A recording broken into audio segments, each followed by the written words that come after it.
Hey, welcome to About That Life podcast. I'm Coach C. Collins. Coach MJ, GGT. And we are here to talk basketball, AAU talk, and life talk, and everything in between. We are on episode 13, and thank you for those who've been supporting. Keep seeing the downloads going up and up, and our subscribers going up and up. It's really appreciated, and we appreciate everybody out there supporting. Got to do a few quick shout-outs in the beginning, simply because me and Mark and Ty were just talking about it. We've had a few people donating equipment to help us out with our video for the show. So we definitely want to send our thanks out to those who've been doing that. Been having a few actually subscribe on the Patreon, and that's been helping out a lot too. So again, we're going to keep trying to get this thing rolling and keep great content coming to you because, again, it's just all about getting the voice out there for everybody who, you know, wants to understand the AAU basketball world. He just wants a little information in general from a coach's perspective, a training perspective, and just, you know, it's just fun to talk about. So, again, thank you. Please subscribe as usual. You can hit us up on our Instagram, which is About That Life Podcast. You get me on personal Instagram, HoopstarIM. Mark, you can tell them you got your GGT personal. Basketball, MJ24. And remember, all the links for all of this will be in the description on the YouTube channel and on the Spotify, iTunes. All those descriptions will be here. So please, again, thank you for your support, and hopefully we bring you guys a good episode today. So we are on episode 13, right? Lucky number 13. Yeah, congratulations. We got enough views and enough people support that we're able to stay around a little bit. So pretty excited about that. Today's guest is actually a duo guest, which is new for us, right? This is going to be a first for us. Marcus doesn't have headphones, so he doesn't get to hear all the great sounds. But no, this should be a really good one. I get an opportunity to talk to somebody who's been doing this a long time, director of a program that's how long has your program been going? About 6 years now. Okay, good. So, you know, so someone who clearly understands, you know, the game, very similar to myself, but you mainly coach on the women's side, correct? Or men and women. Well, okay, men and women. Okay, perfect. So, and I know a couple of your coaches too, which is great. So, you know, and Mark has a great relationship with you guys. So, I definitely want to get you guys out there. So, we have John, right? Or Gene, am I saying this? John, okay. John Yelvey and his son Marcus. Definitely thank you. Welcome to the show. Awesome. First, let me give you guys a rundown of who they are, right? And then we'll get into the heart of everything. So, starting off, John, he has our Gene. Sorry if I keep pronouncing your name wrong. John. That's okay. John, he is the president and founder of West Coast Impact. It's a pretty strong and well-known AAU program. I've seen your teams play plenty of times at Hardwood, and I think they do a great job. Mainly, like I said, Taylor, since I know her, I see her coach a lot, and especially at the practices. Give you guys a quick rundown of who he is. Let's say, it says started learning the game of basketball at age 10 in Barcelona, Spain. Moved to Puerto Rico and had an opportunity to represent Puerto Rico at youth international events. How was that growing up out there? How long did you live out there? Amazing. Actually, I have an interesting life when it comes down to that kind of stuff. I was born in Puerto Rico. My first year after that, I was already in an airplane to Barcelona, Spain. My dad was playing professional basketball in Spain and also conducting his education over there. Nice. So I had a chance to, my youth, really be able to live in a country that at the time was not being, at the time was not part of the democracy. So it was almost a fascist communist country at the time, and General Franco was the power in the country. And through time, I was able to see the transition of, society really embracing freedom and embracing opportunities they had before. And then after that, my dad graduated from University of Salamanca, Spain. I'm very proud of him. He's the first person from the continent of the United States, for the continent of America, North and South, that actually graduated with a doctorate degree in family law. Okay. And with that, he then came to Puerto Rico, was the Assistant Attorney General of Puerto Rico. Wow. Big name in law. Wow. In addition to also, he had an opportunity to represent Puerto Rico internationally on basketball. So he was a person I always wanted to be, follow up on, and then live in Puerto Rico for 2 or 3 years. And then really got into basketball heavily when I was in Puerto Rico, and then eventually got me to the United States, where I had a chance to play for, back then it was not called prep school, but it kind of worked the same way. Okay. Bishop High School out of Pittsburgh, Pennsylvania. And then eventually went back to Puerto Rico, and then came back to play college in the United States. So and I wanted to elaborate on that further, because it says, right here that you got your Bachelor's of Science in Exercise Physiology. And which is great. I like to reiterate that a lot on the show is, people actually getting their education, because essentially that's what me and Mark really talk about a lot is, you're trying to receive a discount on your education. That's the reality of why you're attending college, right? So, or, why you hopefully get a scholarship. You're just trying to get that discount on your education. So I really like that. We're seeing people actually apply some of those things. And then it says you served as the assistant basketball coach at Solano Community College, right? Right. You're in the men's program, and assistant varsity boys coach at Davis High School. Right. All right. Nice. So in that, where you were pretty much around that area for a while basically now? I reside in Dixon, and when we moved into the area, I was approached by certain people in the community. They kind of find out that who I was, and they said, hey, you come out and help the community and coach. I even tell my kids now to this day, when I used to play, I would tell my dad and I would tell my family and say, I would never be a coach. It's so that weird. works. I would never be a coach. I mean, because through my life, I kept seeing how coaches kept being fired. And it was all for business reasons, not because the coach was a bad coach. So I thought, I don't want to go through that training. Of course. And then eventually I said, you know what, I got, my oldest one's not here today, but he's first starting into basketball. Nice. And I said, you know what, I wanted to make sure that my kids got a good foundation of the game. Yeah. And so we didn't really see anybody around that could do that for them. And so I started volunteering my time. And that's how I got into high school coaching and all that kind of stuff. Davis is 5 miles away from Dixon. So I had a chance to really help a very good program there for the men's side. And then that got me right into college. And then, from there I had a taste of that.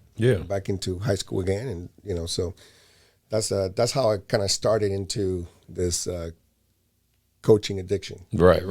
No, that's a great way to start. I mean, and then also reading here, it says you had an opportunity to play pro overseas for a little while too. Right. How was that experience overall? Pretty solid. I mean, well, it's definitely a business. Yeah. And it's definitely an opportunity that I worked very hard for. I didn't learn the game of basketball in this country. And I tell that to all my parents and all the players and all my friends. I learned the basketball in a different way. I learned the basketball on a way of developing a specific skill set to then pull the best skill set together to those represent a specific country. That's how basketball is being brought up or developed in Europe and everywhere else. You start thinking about it. For me, I remember when I was in Puerto Rico, we only had cable was not as big, and so we only had TNT. And I remember that they only televised the Atlanta Hawks games. Yeah. And so we didn't get a chance to really see the Lakers or anything like that unless they play against those folks. Right. So for me, I grew up watching the players from our professional league. And I grew up watching players from Spain, and that's what we saw on TV. Yeah. And so my goal, as soon as I saw that, I just said that's what I want to do. And my family, my uncle, my dad's uncle was in the FIBA Hall of Fame. Wow. And my dad, representing my country, was unbelievable player, both in Europe and in Puerto Rico. And I wanted to feel that. I wanted to experience that lifestyle. So I worked hard for it. It was a big sacrifice, and had a chance to do it, and did it for about 7 years. Nice. And then eventually, you start getting, you start understanding. You start getting traded. New talent comes in. It's all about a business. You could be still a great asset to a team, but that's not what they're looking for. And that's where I eventually, thank God you mentioned about education, because that's where I was able to back up and say, okay, it's time to say that goodbye and go ahead and utilize the education that I work for. Yeah, no, it That's makes big. total sense. And then, well, we'll obviously get into that more and more into the show, because I definitely want to talk more and more about that. And then want to talk about you, Marcus, right? Because you're here too. So, Mark, I'll lead you. Yeah, so Marcus, like I said, when it comes to Marcus and Coach Jopey, this is a funny story that I don't really share with a lot of people. I don't know if I even told you this. Well, share it on the internet. Yeah, So before I even get to Marcus, right, because this is, at the end of the day, like, you can say the way of the universe, like, we're here now, where, like I said, you guys know I'm not from this area. My wife is from Dixon. Coach Jopey is from Dixon. I'm from San Diego. And I remember when I first moved out here, before I was even really where GGT's at right now, it was during the early stages. And I remember when I was trying to get my name known first in the area and try to do camps, I won't say any names, but there was some politics and everything like that. But I remember where I remember getting a little negativity around the area. Who's this kid from Southern California? From this is Dixon. This is our town. I remember I had my posters up around Denny's. I got this GGT camp. Right. And I remember I get a phone call. I don't know what the number was. You know what I'm saying? And I'm just like, hello. And it was Coach Jopey. I didn't know. We didn't know each other yet. But he was like, first thing that came out of his mouth was like, "Where you from? Where you at? What city are you from? What's your background?" I'm like, "Oh, wait a minute, who is this? Like, do you need sessions?" I was like, "Do you want me to train your son? Like, who is this?" Like, just hammering me, like, "Who are you? Where are you from? Where did you play at?" Nice. So in the beginning, like I said, I was like, "Who are you?" But as time went on, I realized, compared out of everybody who maybe didn't even want to talk to me or give me a chance, he actually just called.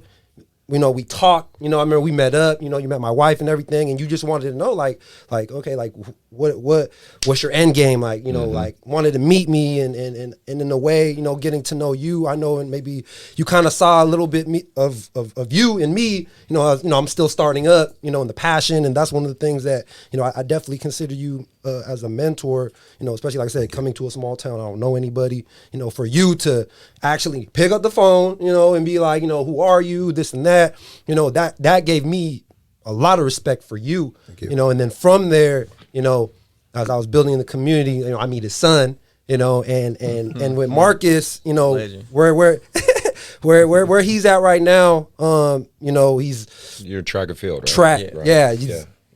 I know you said, he's a number 6 in the country, when it comes to high jump, what I'm saying? He's an All-American. I know you've been traveling a lot. You got your name, a lot of D1s, want him for what he does, on the track and field. But at the end of the day, what a lot of people don't know is, when I met him, he was making that crossover from not playing any sports to now playing basketball, and that's where it started before the track and field was, training him and working with him. He's a late bloomer, physically, what I'm saying? I think when I first met you, you're like 6'4" now, and you was maybe like 5'11", 5'10", skinny. You're still skinny, actually, but athletic ability, jumps out the gym. You know what I'm saying? And I remember when we had that span where we were just, working, because at the end of the day, he does come from a basketball background family. His dad was bred for this. So for him, to him and his family to trust me to work with Marcus, during a time where he started getting more focused, what I'm saying? I'm really privileged because, like I said, Jopey is, I know your background and who you are, the game.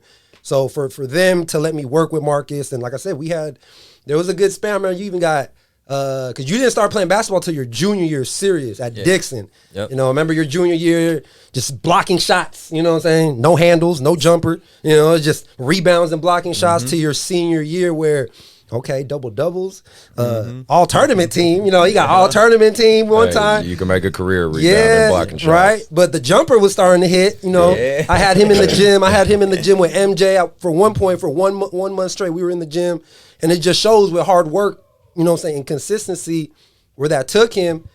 But then the whole track thing, he's just so dominant. You know what I'm saying? It's ridiculous to where he's, like I said, he's what? I think now you're about to I know what is it? You got to get to 7 foot or 6'11" to what? To be ranked higher than what you are now, or how does that work? 6'10" really be ranked higher than what I am right now. Who's number one? What is 7'1"? Okay, but that's you not know a you can problem. get that. Yeah, I fool around with stuff like that in practice. Like, it's not a problem okay. to me. I just Okay. it's kind of like dunking in practices and like open gyms and just go out to the game and do it. Like I know I could do it. I just got to get my opportunity. Yeah. Nice. So that's amazing. And I know what, of course, you also you got invited, right? Team USA on U19, Nice. 20. U20. So I got 2 years of it. Wow, Team that's big USA. time. Yeah, That's get big to time. travel to Africa, everything. Wow, Pay That'll be- tickets. That'll be First an class, all amazing the good experience. stuff. That will be Yeah. an amazing experience for sure I know. for it you. is. It is. I've always wanted to like get out of the country. I mean, I've been to Puerto Rico, but like before this whole track thing, that's the only place I've been. Like California, Puerto Rico, like yeah. really just where there's family. But now track, I've been Alabama, Texas. Like Nice. I'm getting ready to leave. I'm Hey. ready to go see what else is out there, man. Well, definitely, welcome both of you to the show. Let's get you the audience applauding, So, no, thank you for being here. We appreciate you guys being here. So let's get right into it, right? Let's ask a couple of our questions, right? This is for you, Coach. How long have you been doing AAU? Kind of what have you learned between coaching men and women? Because, again, my experience, it is a difference, right? You know what I mean? And we'll probably talk more about those differences. Also, kind of reflect on maybe your differences between coaching school ball and AAU ball too, and we'll go from there. Okay. Okay, AAU and me, 18 years now, all together. I had an opportunity to start helping as a regular coach at a basketball club to become a board member of that club. On the boys' side, I think what taught me everything of how this game is played, this business is run, I had to do through the Wildcats organization, NorCal Wildcats, which at one time started from being a combination of two different towns, and developed into a powerhouse for high school, where at one time, about 4 or 5 or 6 years ago, we had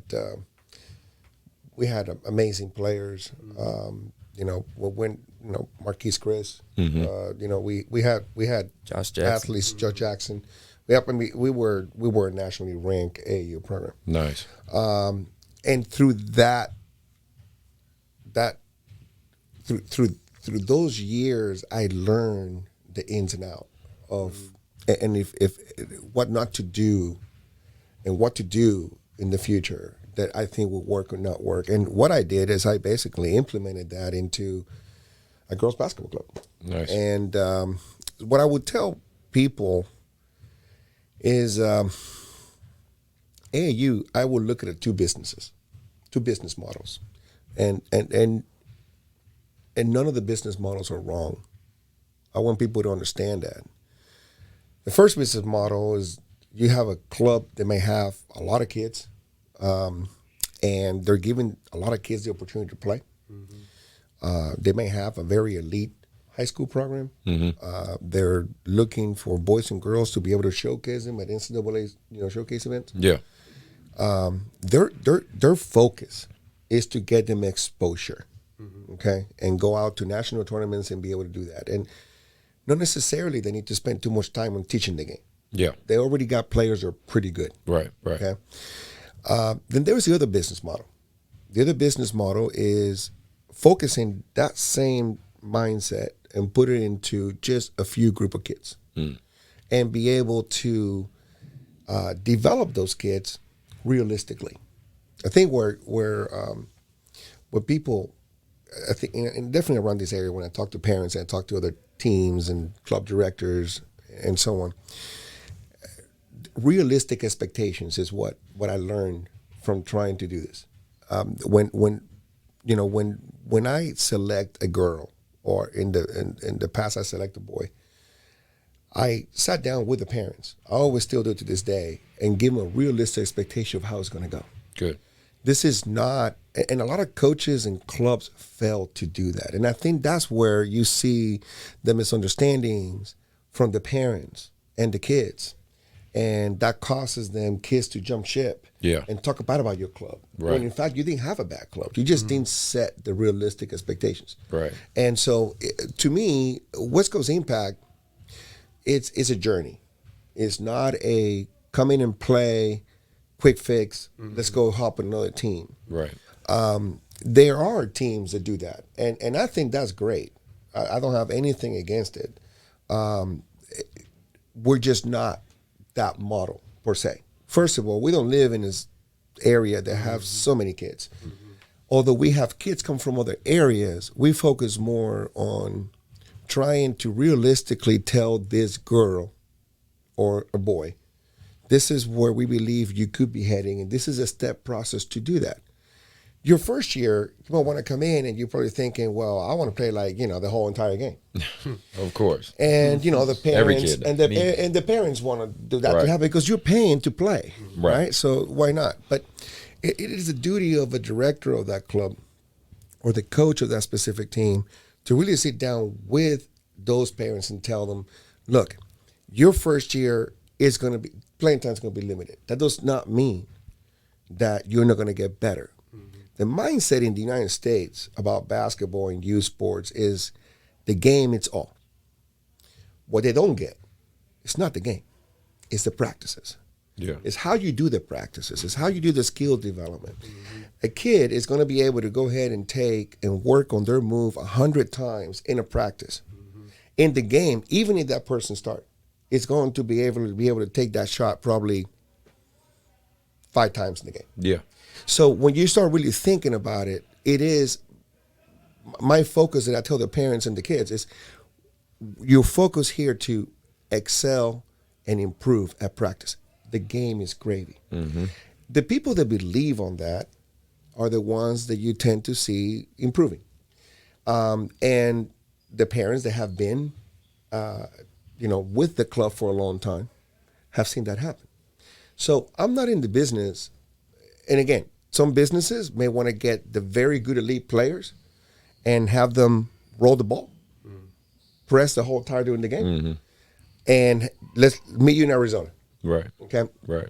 In our sense, we want to go ahead and teach the kids what they potentially going to be facing in high school.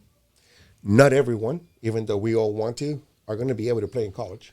Yeah. So this dream about telling people, oh, you're going to come to this program, you're going to play in college, that's what gets me a little upset when it comes down to slippery directors. slope. It's because they're really telling the parents, things that they just want to hear. And that's not realistic. Yeah.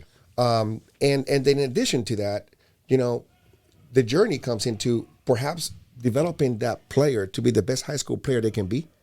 And then we happen to have an avenue that we can go ahead and say, hey, if you want to go to college, we can work with you on that. So you asked me about AAU, and what people should be hearing is they got to understand the two business models. Right. And again, I will emphasize, because I'm very good friends with a lot of directors that I have a lot of respect. Ken G, he and I go way back. Yeah. Way back.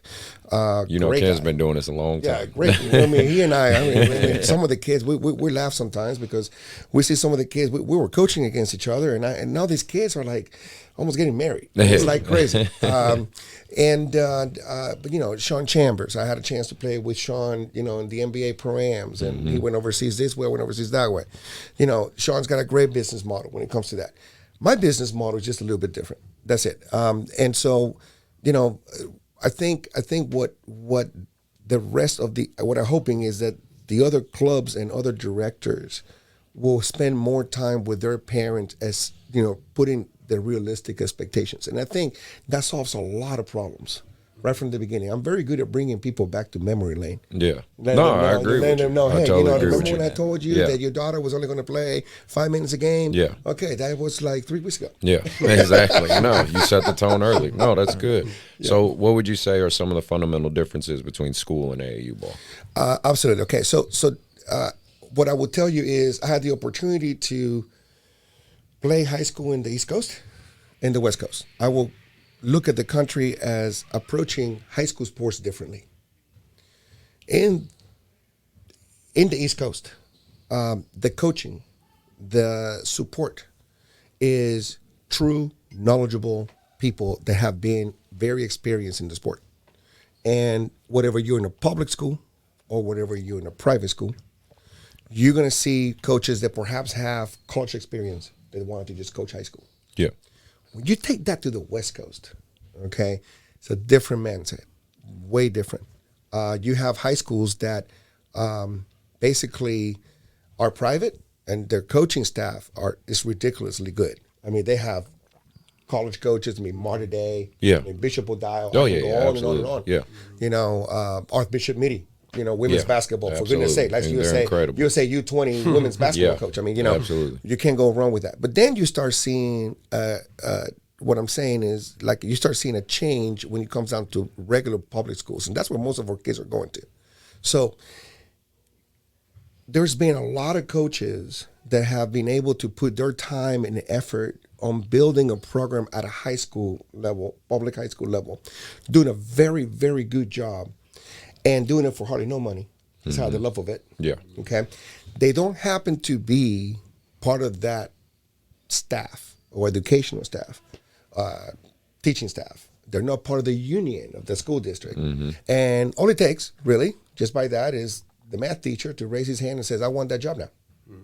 So what that has done through history is really take the interest from people like myself and others to really put time and become head coaches of an organization in high school, because you build it, and you're not part of the school district, so you don't have really no defense toward a parent complaining or anything like that, and then it's easy to get rid of you. Right. So you asking about the differences between high school and club sports.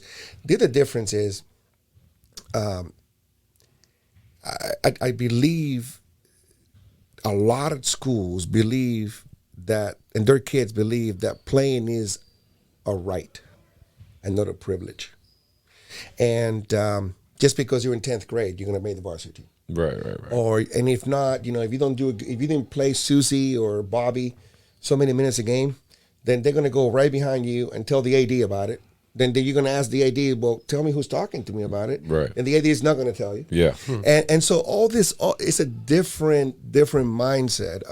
It was actually, I will remember this. It was actually one of the directors of the Wildcats organization, George Souza, that actually mentioned to me years ago, what are you trying to go into high school for? What are you trying to, and I just wanted to really feel that. I wanted to feel the band, right? I wanted to get the kids and win a section championship, things like that. Right. And, so I didn't listen. But then through time, I learned. And not just only, there's a lot of good coaches that are right now currently coaching club basketball that could be really turning programs around, but it's just the support on the high school level for those individuals is not there. Good. It's unfortunately for most schools, it's not. I'm glad you talked about that because I coached JV high school at Whitney. Okay, yeah. And I've been a high school coach, so I'm in both worlds. You know what I mean? And then obviously I've taken more of a directorial role from Ken G. That's why you barely see Ken around anymore, because he's all into his real estate thing. Like he's he hit me all on into Facebook that. already. Yeah, exactly. He's a real estate agent now. So he's kind of like, he's like, Chris, you and Eric, y'all take YBA and do your thing. So it's like being in this seat, I've seen kind of exactly what you're talking about. I love that you brought that up. The support is way different, you know what I mean? And obviously when you're your own club, and it's funny because I always just kind of joke, I say buying the jerseys is the easiest part of the job, because everybody wants to start a club. There's like 10,000 clubs out here now, right? And programs. I'm like, and buying the jerseys is the easiest part. They don't know it really takes a lot of work to make all this happen. But the benefit is you do basically call your own shots. You endorse your own business model yourself, right? So you don't have to deal with the politics of schools and unions and boosters and all that, you know. And that's a part of like why, like my varsity coach, Nick, has said to me, he's like, man, you know, when are you ready to be a varsity coach? Like, I think you're the next guy in line. Like, I was like, no. I was like, I can't. I'm just not diplomatic enough. I just know myself. I'm not. And he's seen me coach enough. I'm not the most diplomatic guy if it's gonna come down to that type of stuff. But that's why I like the balance between both. You know what I mean? So, no, I'm really glad you touched on that. Second thing I want to talk about. So I mean, changing gears because you know. With Chris, and that's why I knew it was big having you on the show. You know, you guys are the AAU guys, you know, and I've been, you know, I try learning. I'm learning from these guys. I'm learning from these guys. Yeah, and I know with Coach, I've been learning from you, and I've been definitely learning from Chris. So, you know, on my side of it, I always, you know, I like to look at the player development side, you know, because of course that's what I do. And I have a 2-part question. First question for you is more of, and we've had plenty conversations about this because you know I have certain kids where I'm like, okay, what does it take? You know, what is it? You know, and I'm learning like what does it take? Where okay, we talk about the other kids. Okay, you're being realistic that maybe they can only be the best high school player they can be. How do you know? Because I know, like you said, you've been around Josh Jackson, you know, Marquise Chris, these NBA guys, these kids. They first started at a level, high school level, right? Where I'm working with some kids where. What does it take for, because I got a lot of kids who listen to this, what does it take for a player to play beyond college? Like, what is it that makes, you know, there's only, whether it's NBA with the 450 jobs to like us, right, playing overseas and finding a club team and everything like that, because everybody talks about it like, ooh, if I don't make that, I'm gonna play overseas, or you know, and they think it's easy. Yeah, you know what I'm saying? It's so easy. From your experience, like, what does it take, you know, to get there? I will summarize on this. Realistically, the best way that I can phrase it is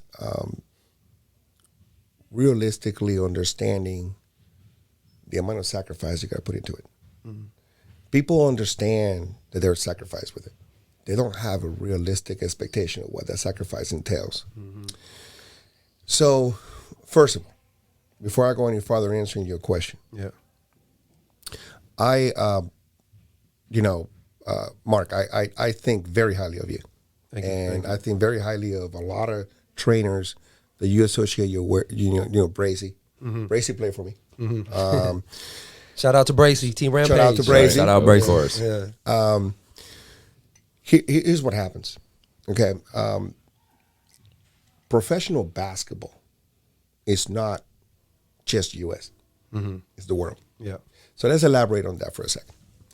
You, and I've been watching you, and other trainers have been very heavily affected by this COVID-19 situation. Mm-hmm. Okay. Some people have chosen to say, okay, I'm just going to sit out and wait. Yeah. And some of the people say, I'm going to attack the problem. How do you attack the problem was relying on getting the kids to come out at 6 o'clock in the morning at an outside gym, outside playground, not minding any kind of weather condition, whatever is super hot, fires, or so on. Yeah. Really driving pretty far to meet you. Mm-hmm. You getting up, setting all that stuff up every single morning, going back to the same playground later on that day, working with kids every single time. So the question is this: how is that kid feeling about that? Because here's reality. I personally feel that a lot of the kids in the United States, at least in California, where I live most of my life now, are very spoiled. They actually have facilities like YBA's facility and Hardwood Palace. High school gyms are just amazing. I mean, you have facilities they go into in LA and they play. There's 50 courts in one. I mean, Yeah. air conditioning. I mean, so you're going like, okay, so how the kids from Haiti do it? How the kids from Dominican Republic do it? How the kids from Puerto Rico do it? Okay, let me go farther down. How the kids from South Africa do it? How the kids from Brazil do it? Yeah. Where they have to go for, first of all the tournaments are outside. Yeah. That's number one. Okay, so you want a kid that is spending so much time outside with the wind blowing is going to be a heck of a good shooter. They keep shooting. Yeah. That they're going to go into a gym. I remember, Mark, when I first got to this country, and I remember the first time I had a chance to represent the YMCA from Puerto Rico and went to Indianapolis on a tour. And I saw a hardwood floor. And I'm pretty sure that amazed you. Damn, right? And my first fear was I thought I'm gonna slip through here. Like what this is I don't feel the traction. Right. Because I was so used to feeling asphalt. Damn. So, and then I saw how bouncy it was. Yeah. Oh my gosh. And then the dream ended after 2 weeks. We had to go back, right? So I mean, the thing is people don't get it that when you see these European athletes and you see these people literally taking American basketball spots at the professional level, you go really far back and you're wondering, what have they done? What realistic expectations they went through? And that's really what it takes. Yeah. Because I mean, the reality is this: if you ask me, I miss my senior prom. If you ask me, I didn't really go to too many dances. I didn't really, care too much about socializing when I was in high school. Yeah. I had a mindset. I knew what I need to do. And I knew I needed to get up at 6 o'clock in the morning and go to that strong heat in Puerto Rico with humidity and go in and try to get my shots in because my goal was I need to do this. When I got to the United States, believe it or not, basketball became easy for me. Wow. Because I'm going like, what the heck? I'm in a hardwood floor, indoor facility with air conditioning, and I get free gear. Nice. Oh my goodness, it's amazing. Yeah. Okay. Yeah. So you were asking the question about what is it that it takes for a kid to be at the next level. Yeah. It takes a realistic understanding of the sacrifice they need to do. And when you start seeing kids coming out and practice and training with you, and others. I see Bracy out there, in Vallejo doing the same thing too. And you see the same kid coming in every single time. Every single time. He might not be 6'9", he might not be 6'10", but he's definitely going to a higher level than the other kid that is waiting to make sure that the school opens the gym during COVID-19. So that really, the rest, a lot of it is luck. Yeah. A lot of I it is agree luck with that. because kids got to understand it's all about being in most cases at the right time, the right place, and what the organizations are needing.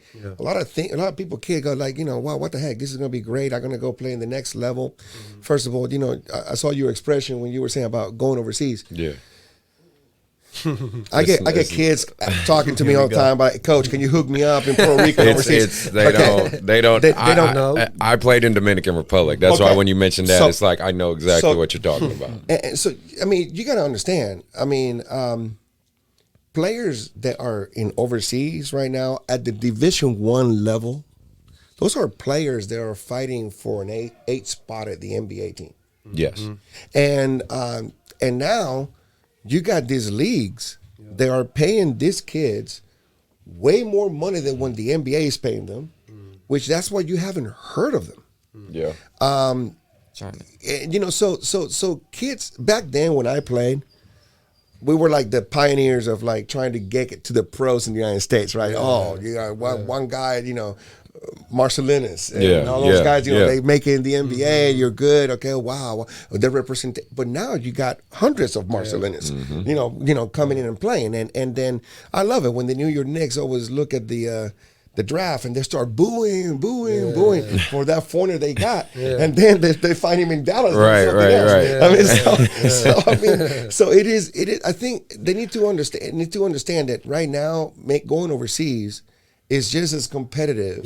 Yes. As being Totally agree with you. And for an NBA spot, and let's get the developmental league out of the way, because a lot of people think, well, you're in the developmental league, you can play anywhere. No. Incorrect. You're in the developmental league. You're in the developmental league of that specific team in the NBA, it doesn't mean that Real Madrid wants you. It doesn't mean that Barcelona wants you. Or that Tel Aviv. Or anything like that. You know, so those are guys that, those are organizations that they have also the same amount of money that most NBA teams have. They just pay you differently. And, you know, they give you free agencies after a year and so on. So, that's that to answer that question, you know, that's what I think it would take for a kid to go to the next level on the pro level. And look, you know, so. That's big. That's a lot of knowledge right there. My second question, you know, because I see Marcus over here looking like he about to go to sleep. Not even. I know, you know, because I know right now, you know, his future is bright when it comes to track, and you know, I've been like, we still talk till this day. You know, we always chat, and I'm like, bro, Olympics, like that's you maximizing your God-given talent. During that span, coming as a father, a person who played basketball, and like I said with Marcus, it was fun. It was a great journey when we were working together. What were some of the differences that you've seen, you know, before he started really getting into the track side, when we were going into that basketball journey? You know, what were some of the differences that you've seen from him, just more from a maturity, mental standpoint, compared? Oh, okay. I mean, I'm being honest. That's good. That's a nice, profound answer. And I'm going to tell you why. I'm going to tell you why. I mean, I'm not afraid to give people the prep that they deserve. Here's what happens. When you have someone that gets a kid and change their mindset toward utilizing athletics and be able to be successful in life, to me, that's the best trainer you can be. Okay, and that's what you did with Marcus. You know, so reality is, you know, Marcus met you, and through basketball, you develop something that is missing quite often now these days, which is structure. Kids need to have structure. They need to know that they need to get up in the morning and aspire for a goal. Whatever his goal was to score 20 points with the high school team, or whatever his goal was to make it to JUCO or college in basketball. What happened with that was a process that he knew that in order for him to be able to aspire and put together all that effort that he's putting with you, he had to perform in the classroom. And when you perform in the classroom, now you have a balance. And guess what? When you perform in the bathroom, excuse me, did I say bathroom? We know too many classroom. Perform in the classroom and the bathroom. That's that.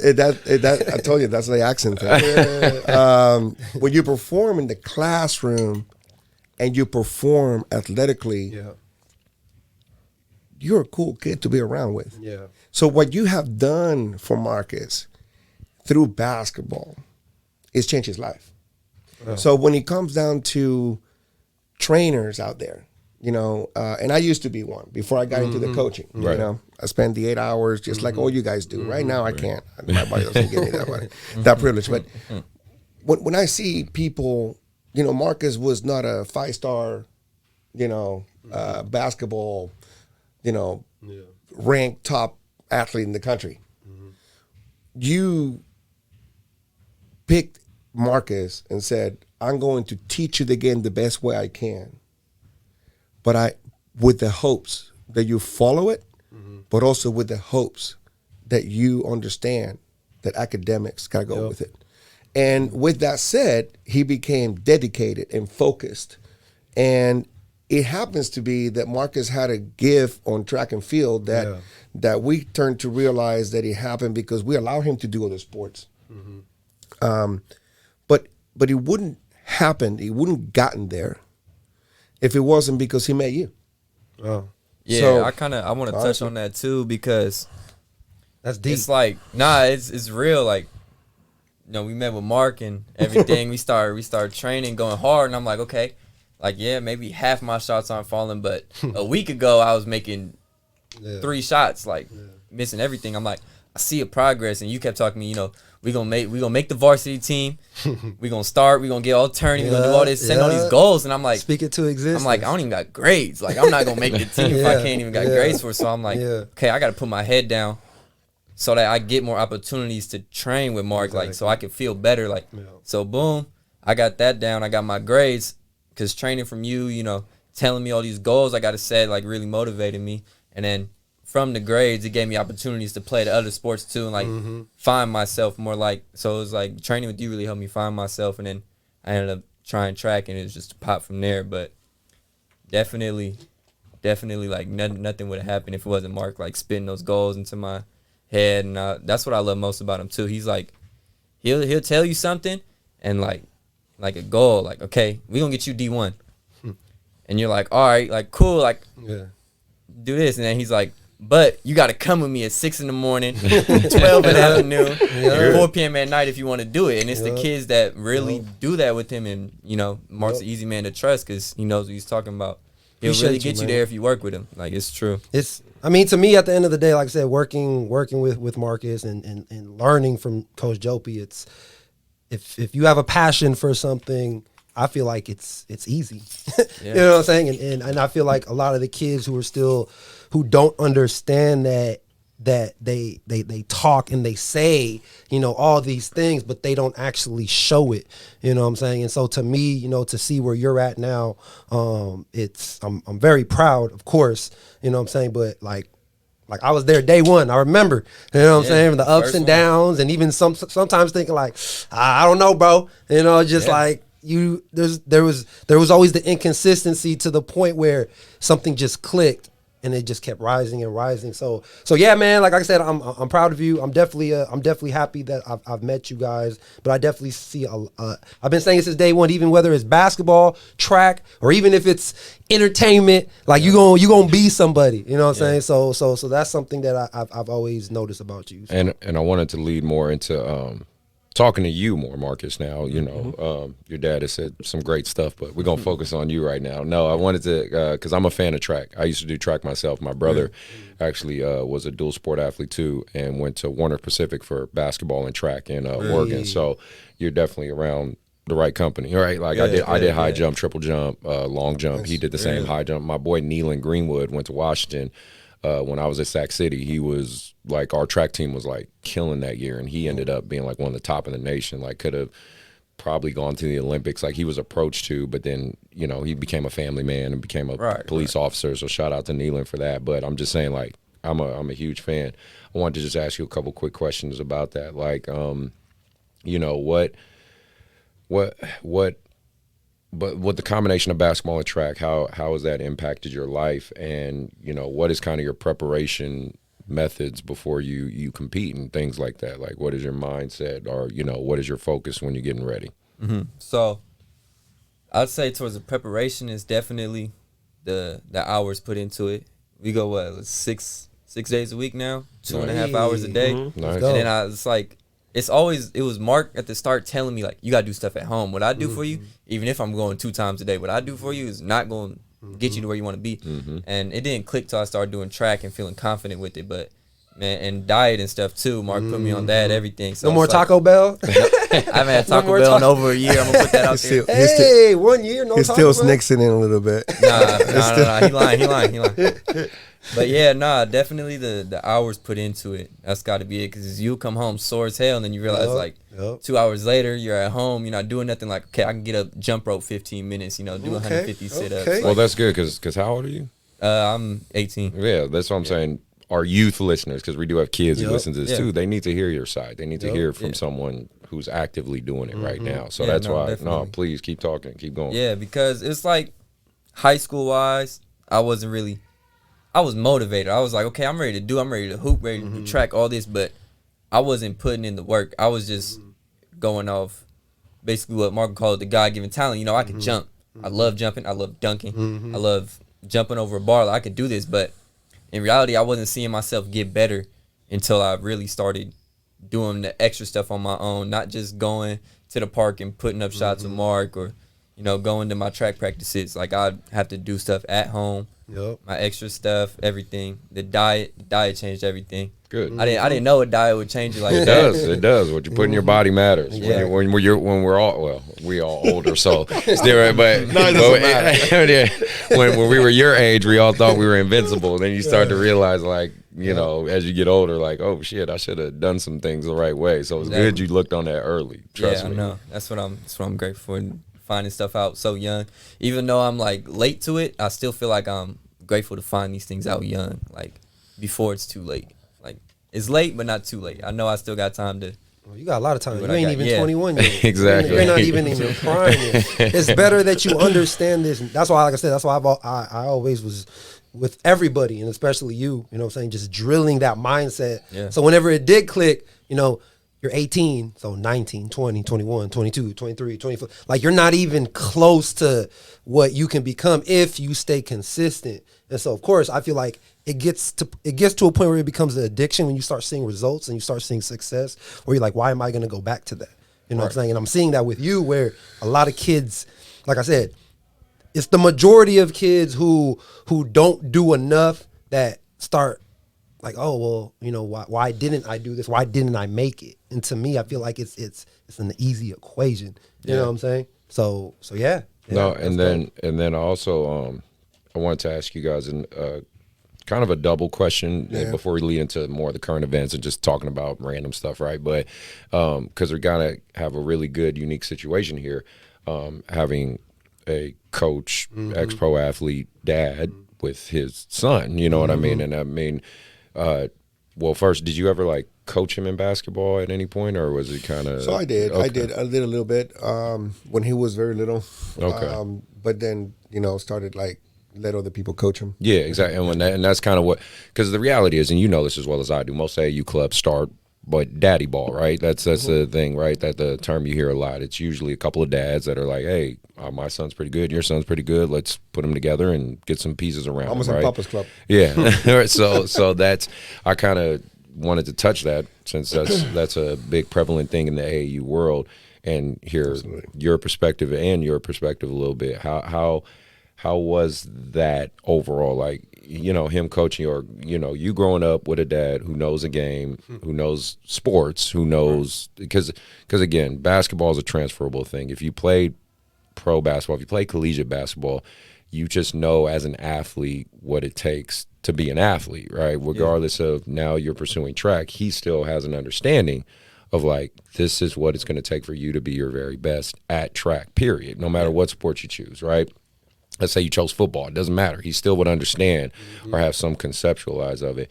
And, of course, I'm pretty sure you've had your days where you both don't agree, and you've had your days where you both agree. I'm just curious on both your guys' perspective on how was that for you guys?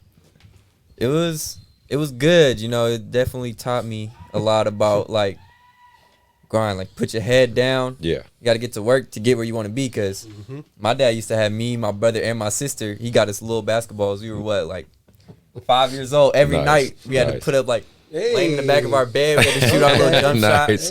All that. We had to grab the tennis ball, do hand-eye coordinations at such a young age. But it's like, it's good. It taught me, like, I got to be able to put my head down in certain situations and grind it out. You know, there may be another person who could jump higher than me, shoot better than me naturally, but if I'm going to put in the work, then I'm going to get where I got to get, and that's kind of where I got that from him. But if you want to touch on the daddy ball thing, it's not – I don't think he agrees with that, because nobody noticed, but I was on my dad's AAU team, and I was on the B team for like 3 years straight on the bench. So he was a realistic dad. That's the difference. he's That's like, the difference. Because there's a few dads out there, my kid's amazing. I'm Starting. like, I don't know what you're talking about. Keeping it 100. For real, yeah, and I'm grateful for situations like that, like knowing that it wasn't just handed to me, that I had to get it, you know? Nice. And it brings me to realization that people are better than me. People were better than me at the time. That's why they were starting over me. And, like, you know, I'm just happy I got to experience that, because I know a lot of people nowadays, they get their feelings hurt when stuff like that happens. And, That's you know, true. I love that. yeah. What about you, Dad? How's that, watching that progression for your son? No, so it's just good to hear that from him. And I did the same thing with my daughter, and, you know, same thing with my oldest one, Stefan. What I would like to tell parents, though, is that if you are going to spend time with your kids and be able to coach him at a specific youth sport, you got to work really hard, make sure the kids understand that when the game goes on, you are a coach and not a dad. I think a lot of parents that want to coach their kids, which, by the way, I'm going to be I would like to be frank with every parent out here listening. Okay, it is super healthy to coach your kids. Good. They got to understand that. It's not a law against it. Okay, it is because it's time that you're going to spend with your child that eventually, as they get older, you may not have anymore. Yeah. Okay, but there's got to be a balance with that. Right. Okay, there's got to be a balance with that, and the balance is like you got to make sure that your kids understand that when you are in the court, you are a coach. You're not a parent. I coach my oldest one in high school, and what also needs to be communicated with the child is that the expectations for them are going to be more than what they are for everybody else, no matter how you look at it. Yeah. It's just no other way around it. Your kid must lead by example for others to follow, because just the image alone of the kid being the coach's son or the coach's daughter, it's going to cause some issues with other parents. Of course. So as long as the kid understands that, and as long as that's what, Marcus says, Team B, I was looking at Marcus in the process of development. What's where he's going to get more playing time. Right. The status quo was to be in Team A. Of course. But he learned early on time that that's not basically what this is about. Yes. Some parents, I see them all the time. You and I, we see this hardwood palace stuff every weekend.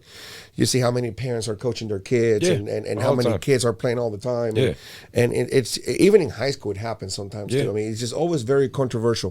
So my advice is try to have a balance, but then there's got to be a time as the kid gets older that you just got to trust and separate yourself from what you're doing for that kid. Support that kid in a different way. I will explain this with my daughter, okay? And she's not here right now, Sydney, but Sydney is a very successful student at Sac State, okay? Sophomore year, she's killing it in grades. Sydney was the reason when West Coast Impact got started. Oh, nice. So basically, I was with the Walkers organization. They didn't really spend too much time with girls. I had my experience with a top-notch AAU boys program, and I just said, you know what, let's do the same thing for girls. And we departed from the Wildcats organization and did something because there was a lot of girls that wanted to go on and play high school AAU, which the Wildcats didn't have. The more time I try to really spend time with Sydney and work with Sydney and all that kind of stuff, it comes a time where the child basically says, okay, look, I need to have my own privacy. I need to have my own coach. Dad, I like you. It's great what you did for me, but I gotta break you apart. hear a different voice, exactly. right? Yeah. It's interesting. Parents, listen to this because this is a true fact. I was an assistant coach at Dixon High School girls basketball, trying to donate my time there. And my daughter's senior year. And I'm really excited about it because the school's got a great team. And I'm thinking, man, I'm going to be behind I'm going to be the assistant coach helping with the X and O's and all that kind of stuff. We might get a successful time here. And then my daughter, before the first practice, grabbed a chair, put it right next to my coach, Coach Gilliard. Never forget this. And he put another chair right next. He asked me to sit down. She stood up and said, Dad, I love you. But guess what? You're not my coach this year. Shit. Damn. Hey, that didn't settle well at home, though. I'll tell you that. And my assistant coach, Damn. my assistant coach, my head coach, looked at Sydney going like, well, I was counting on your dad for, Damn. if you, I don't know, I appreciate everything my dad has done. But it's time for me to do this. And I don't want to have my dad on the bench.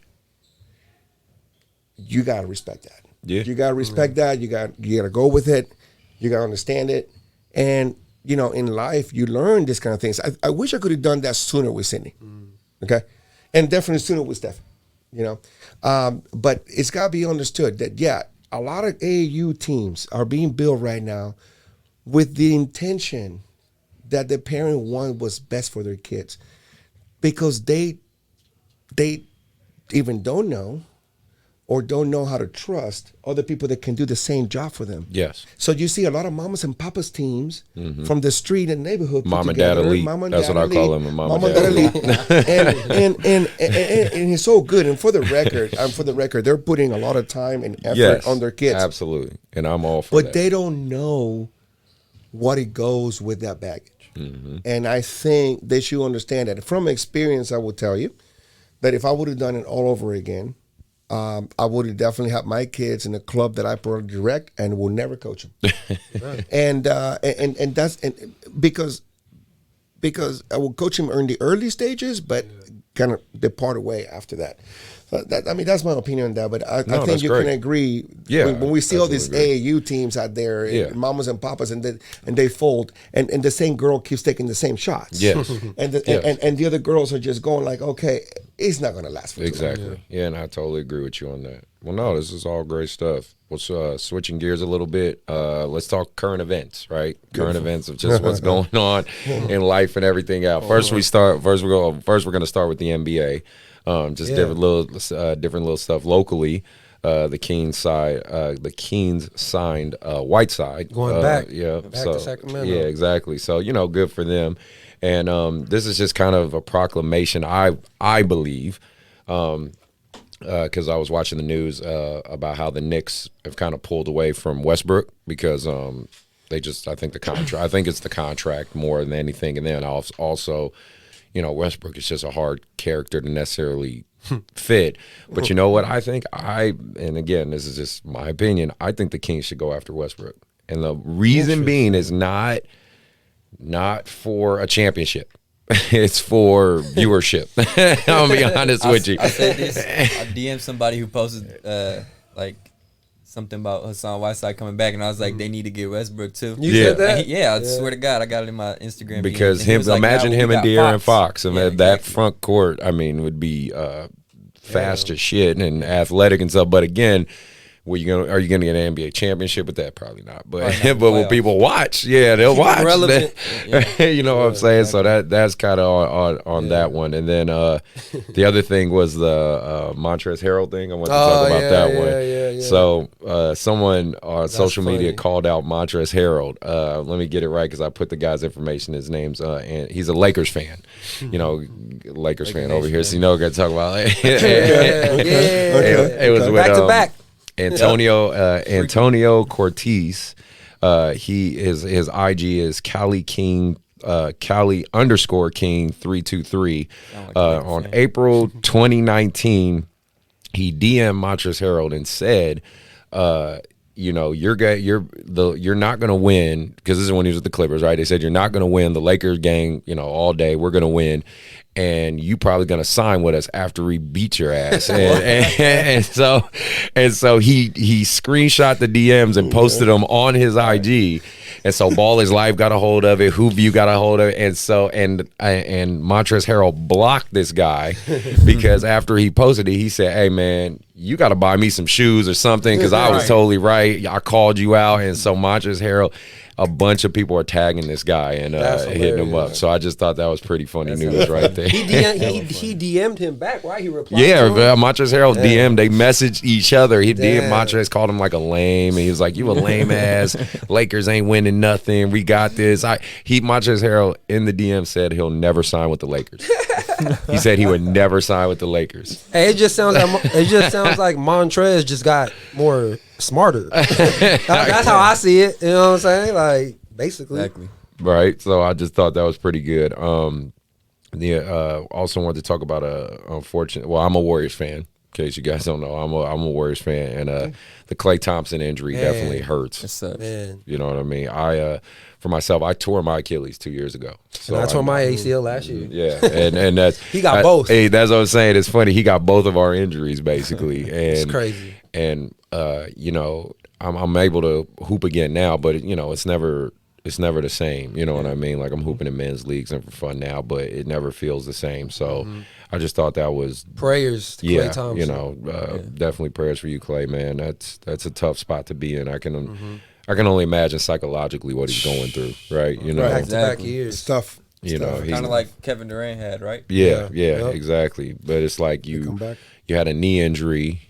you rest and rehab. I'm sure they have him on amazing rehab programs. The NBA usually takes care of their assets pretty good, and then to immediately go to a workout and tear your Achilles, that's just kiss of death, back to back. Yeah, Yeah, Didn't even get to play. He's going to be fine. Mm-hmm. He's going to be fine. And there's a lot of athletes that go through this kind of stuff. And let's not forget, I mean, they got the best, they got the best medical staff. Yes, of course. To treat this kind of thing. Any of us will go through this. Yeah. The recovery period is probably way longer than, It took me 3 surgeries to get mine right. Yeah. So I know. Damn. Yeah. I'm going to tell you, I mean, I obviously, NBA, greatest league there is in the world, right? To me, it has changed on the way it used to be. And I'll tell you why. Because when I was young, teams were not in the NBA were not being built to win a championship next year. Yeah. They were being built to win a championship in the next 5 or 6 years. So what happens is the crowd identify with the athletes. Now you got players making decisions on contracts and money when it comes to just get that ring. So when the Warriors organization started really surprising everybody. Yes. I jumped wagon on that. So, but he kids about me and San Antonio sports and whatever, but I really don't have a team that I really truly follow. Here's a team that I follow. Yeah. I follow the team that may have 1 or 2 superstars. They share the ball, and they play together to the highest level they can.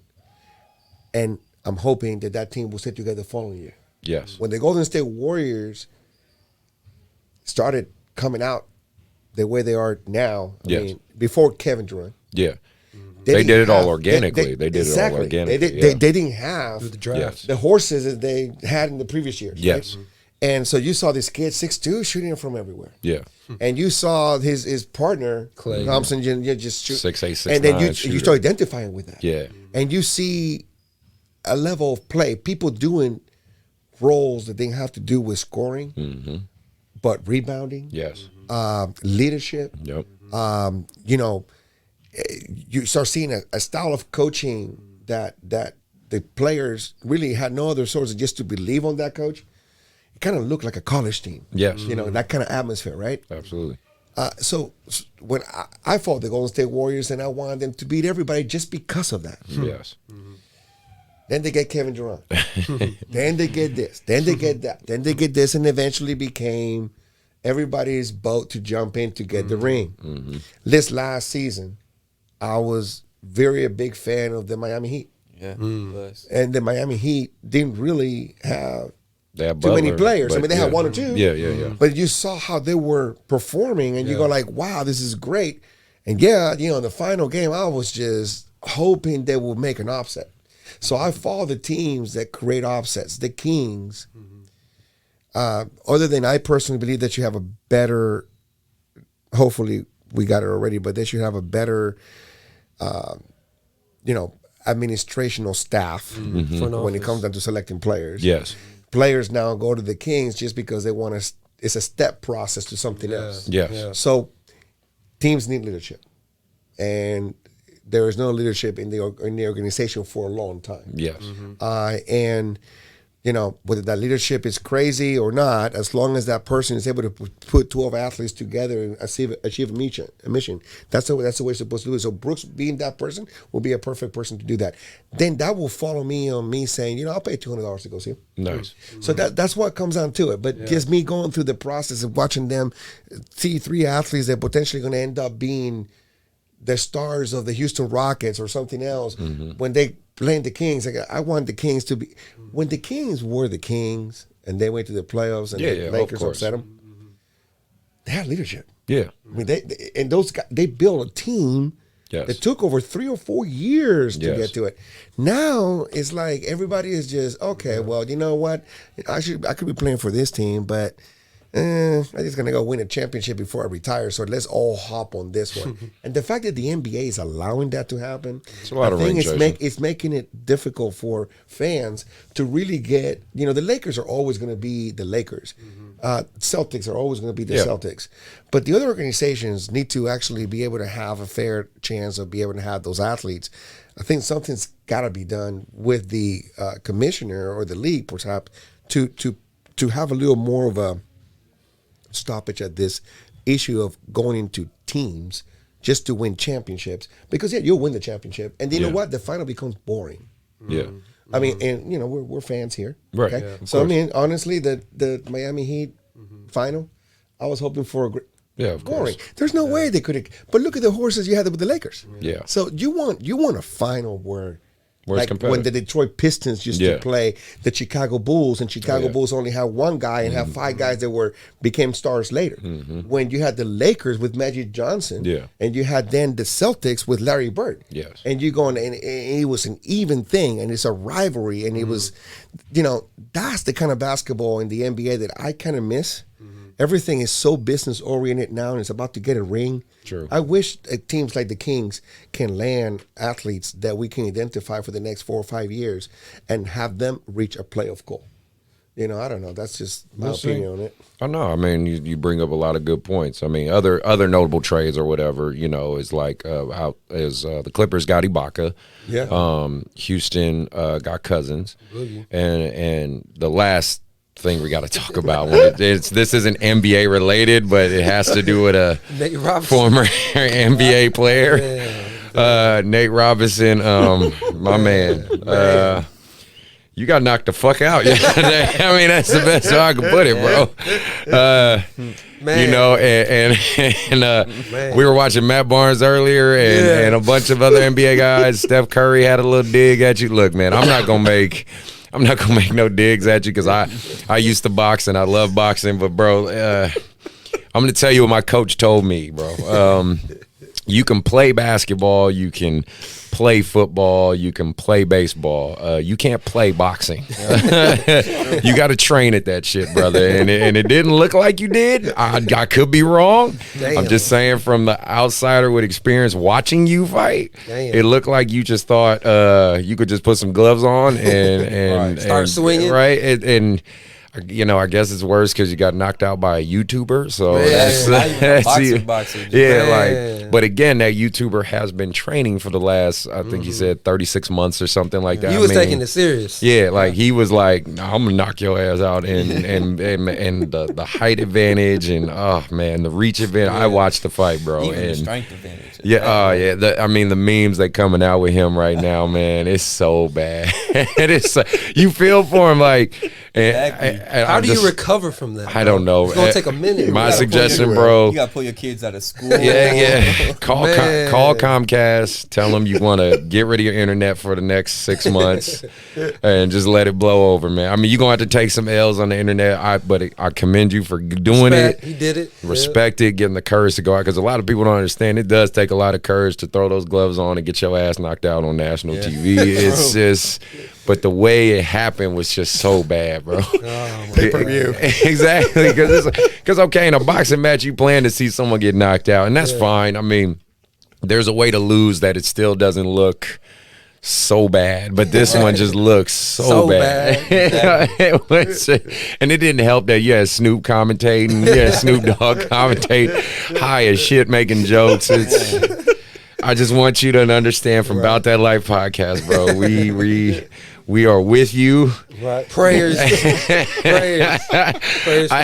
And it sucks because it's like, damn, you were a former NBA player, so we have to talk about it in some aspect. But, shout out to you, brother, man. There's a splash for you, Nate Robison, man, because I give you all the respect. So, moving on from that, we do got to talk about COVID-19, because that's just a part of life right now. Hope that we can get through this. I hope the vaccine comes out and things are good. But the gym across from us, called Courtside Basketball, was on the news big time with CNN. It reached national news. they were trying to say, well, I shouldn't say try. They said that there was an outbreak, which is, again, shame on you guys because that wasn't the right wording you should guys be using. But they said there was an outbreak at courtside and basically make for those who might not know, the quick version is they tried to make courtside seem like it was starting this huge outbreak of what's giving COVID-19 and spreading COVID-19, even though that's not necessarily the case. That's not the whole story. Not discussing the protocols they do, also not discussing the teams that came out.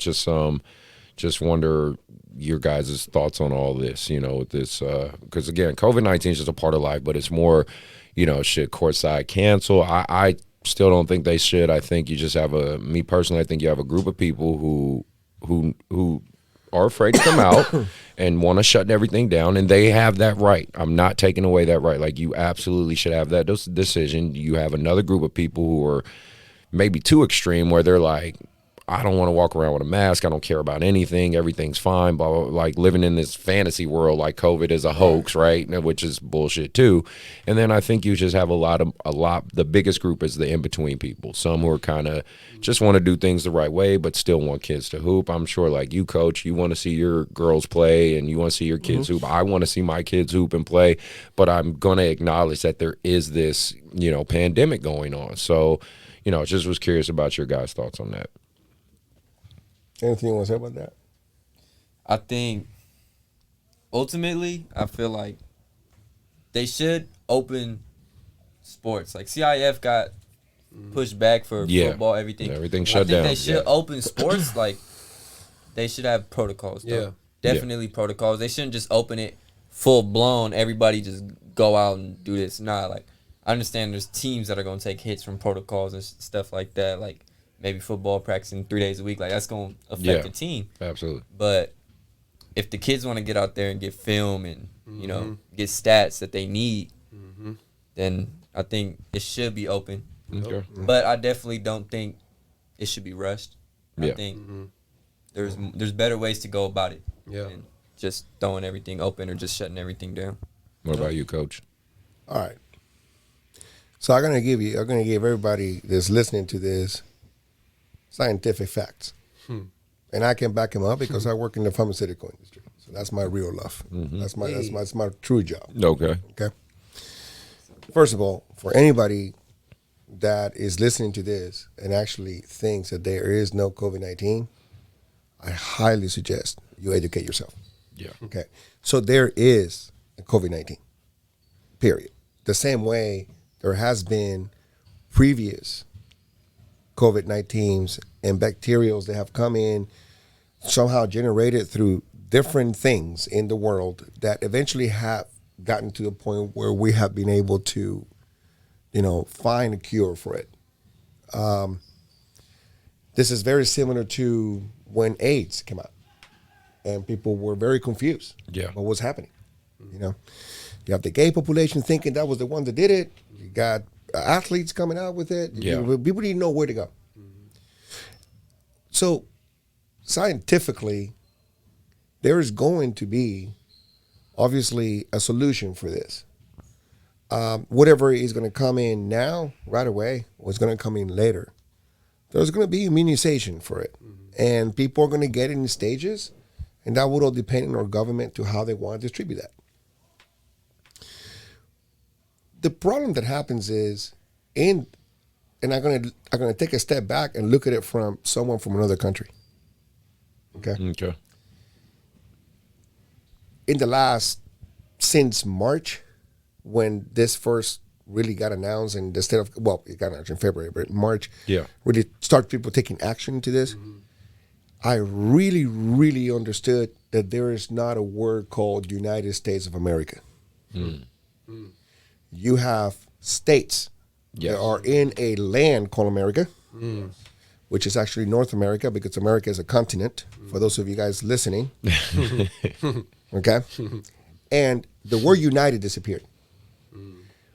The same way we're talking about the Kings having leadership, the same way we're talking about the Kings and the NBA and teams having some type of a leader leadership brings you direction.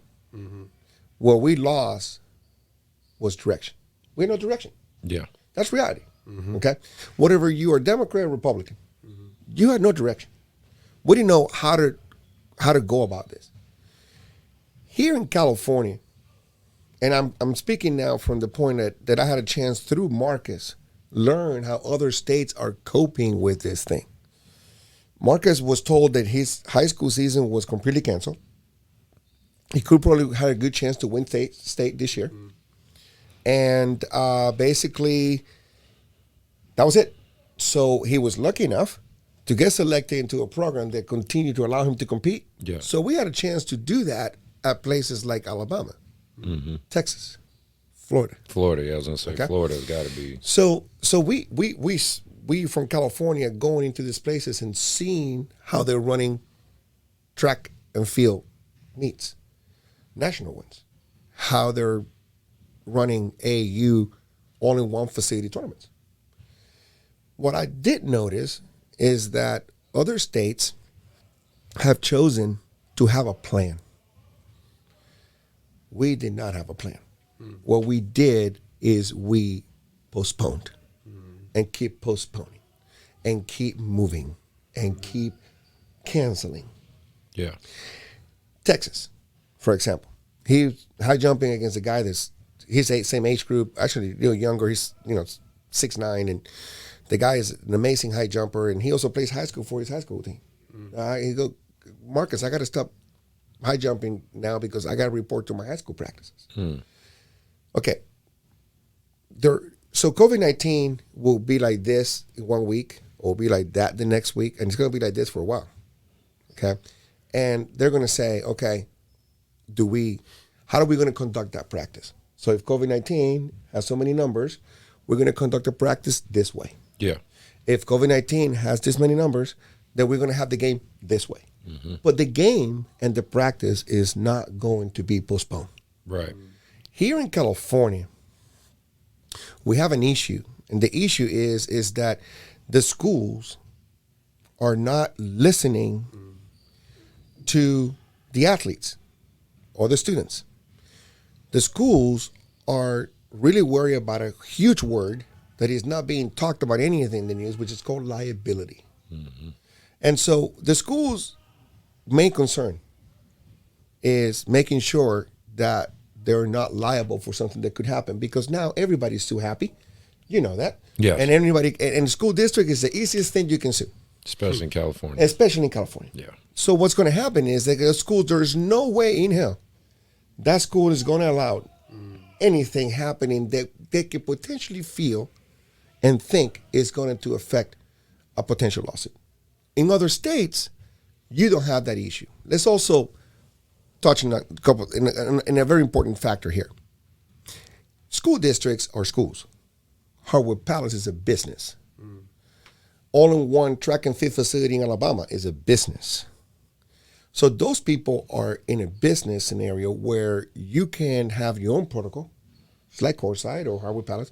You follow that protocol, and now you're avoiding a lawsuit. But in the schools, you don't have that. It's not that easy. Yeah. Okay.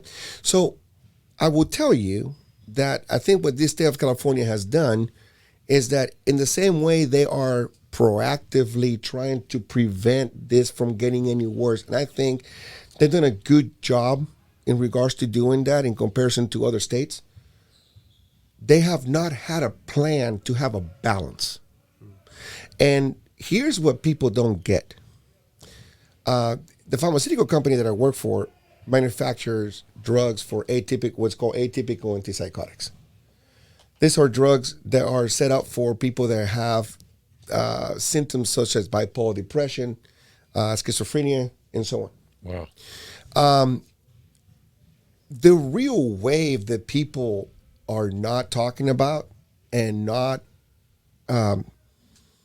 seeing coming is the behavioral health wave. Children and kids, athletes, are going to be, if not by now, heavily affected behaviorally on the way they're going to be able to socialize and conduct through life by not being able to have avenues that they usually are used to have to bring structure. When you take the structure and you take that stuff away, Now you're saying, okay, now on top of that, I want you to open this laptop and do this and listen to me in the classroom. You're taking away the opportunity for these kids to be able to have the only opportunity to move. Yeah. Not everybody plays for West Coast Impact. Not everybody plays for YBA. Yeah. Not everybody. So they don't have that privilege. So they don't have that. They need to have that. I think, from what I understand today, the CIF and a whole bunch of administrators as well as students went to the Capitol to protest about this, because to this day there is no guidance by the governor of this state to let know, is there going to be a season, not a season, or what's going on. Imagine, I got girls in my program. I mean, you got boys and girls in your program. They're kind of wondering, what are we going to have a season? Yeah, that's what how is it possible that till this day, Texas, Louisiana, Colorado, Utah, Florida, New York, Massachusetts, Atlanta, that I know for a fact have a plan. So we're going to have the game, but it's going to be like this. We're going to have the season. It's going to be like that. No parents allowed. Whatever is needed. But the kid is benefiting for participating. I think that's what's happening here. I wish there would be a balance. In regards to the core side and hardwood pallets and so on. Look, reality is this. As long as if everyone is following the right protocol that these facilities are asking you to do, you're really going to prevent a lot of this stuff from happening. The problem is you have some people that just to make a statement, and I'm sorry, I'm not going to disclose the political side that I'm in. I'm from Puerto Rico, so what the heck? If I'm from Puerto Rico, I can't even vote. So it doesn't matter. So but I'm telling you from what I see it from the other countries, how they're literally laughing about us right now. Yeah. Of course. They're basically saying, why is it that just for you to cooperate with the situation, have your kid play a game of basketball with referees in a competitive level, why can't you just wear a mask? If you're wearing a mask, you're cooperating with the county. You're cooperating with the state. You're making an effort to provide a venue with control, and safety. So, I also have gone to facilities where the director have told me that facility, well, I'm afraid to tell that parent to put the mask on. So it kind of goes both ways on it. Why? Because that person probably paid $10 in the gate, and I don't know, who cares? Whatever. But the fact of the matter is, at this time and place, if I go to a fast food place and I want to get me a burger, I better have a mask on. Exactly. Otherwise, they're going to get me out of there, right? That's life. So that's life. People got to understand that. So I just wish it's a balance. I wish a balance would arrive, a balance where the girls from West Coast Impact or YBA could be able to know that starting on February 22nd, there's going to be tryouts. When those tryouts happen, you're going to have a 27-game season in which if COVID-19 happens to be very escalated, no parents are going to be allowed. Okay. If COVID-19 is really down, we might allow 2 or 3 parents per kid. Also, we may potentially stream some of these games for people. So, but the kid is moving. The kid is putting stats to potentially get recruited. The kid is participating on their senior year.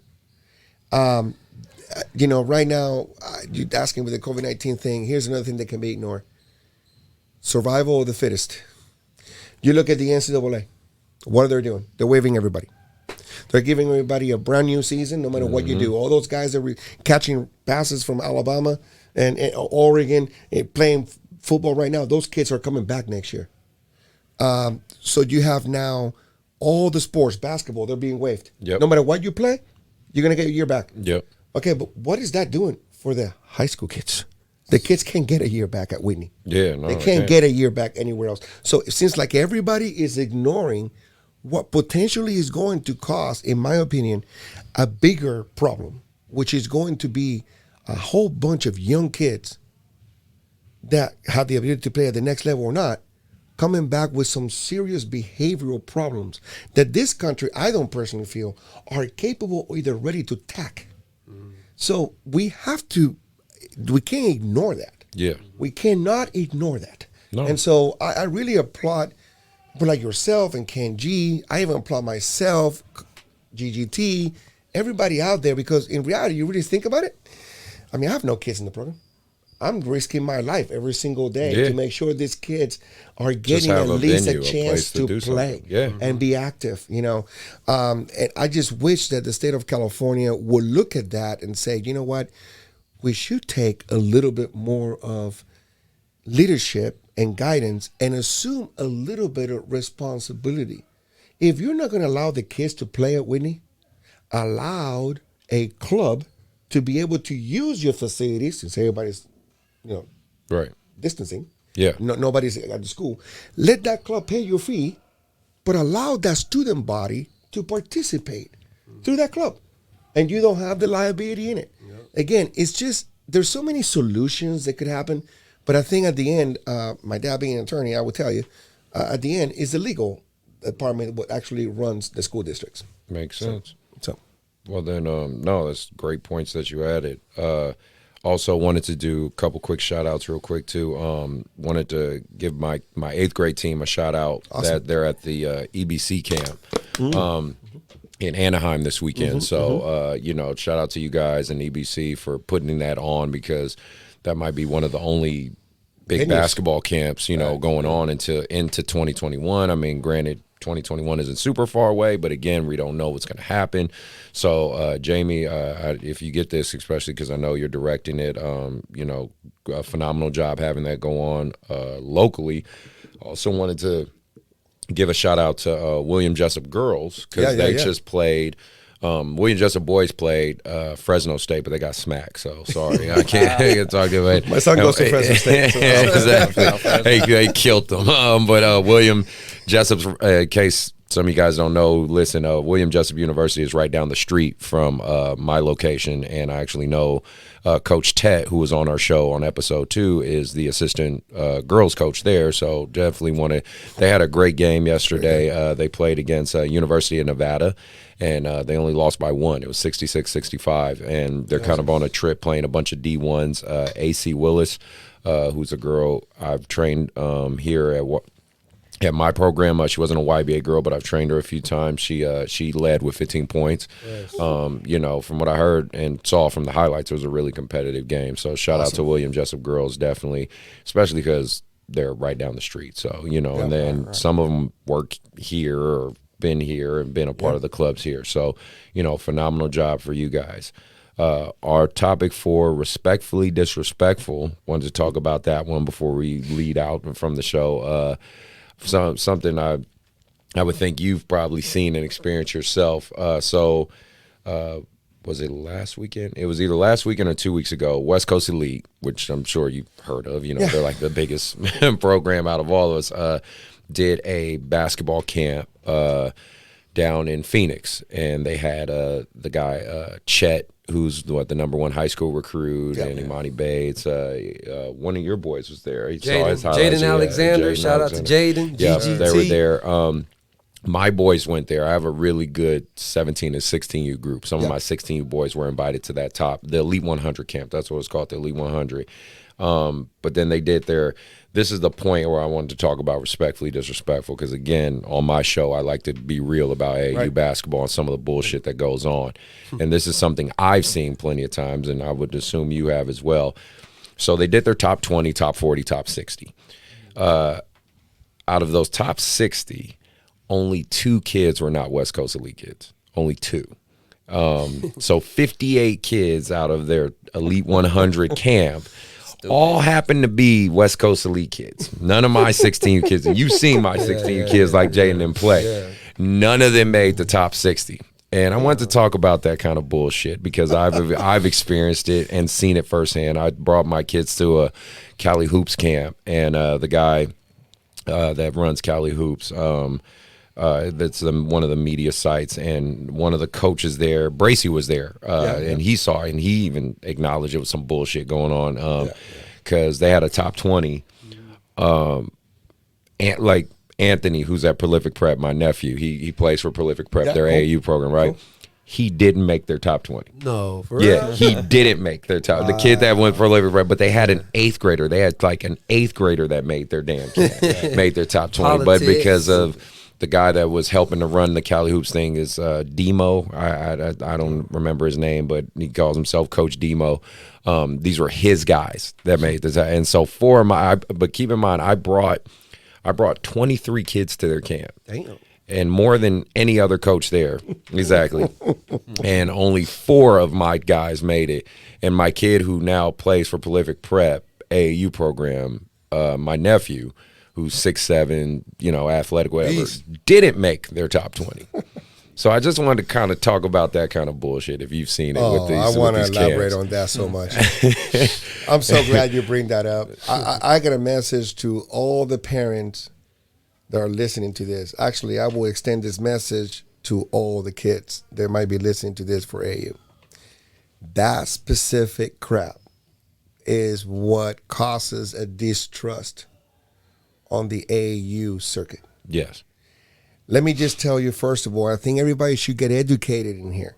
AAU is not a government body. Let's get that right from the bat. Legally, they're not a government body. AAU is an organization, nonprofit, by the way, that is able to provide avenues and venues to kids to play at whatever level they choose to play. We can call it elite, mid, low level. It is a great thing that I wish when I was a young kid I had. There was no AAU called BD basketball. Tried something like that, but it didn't work that way. Okay.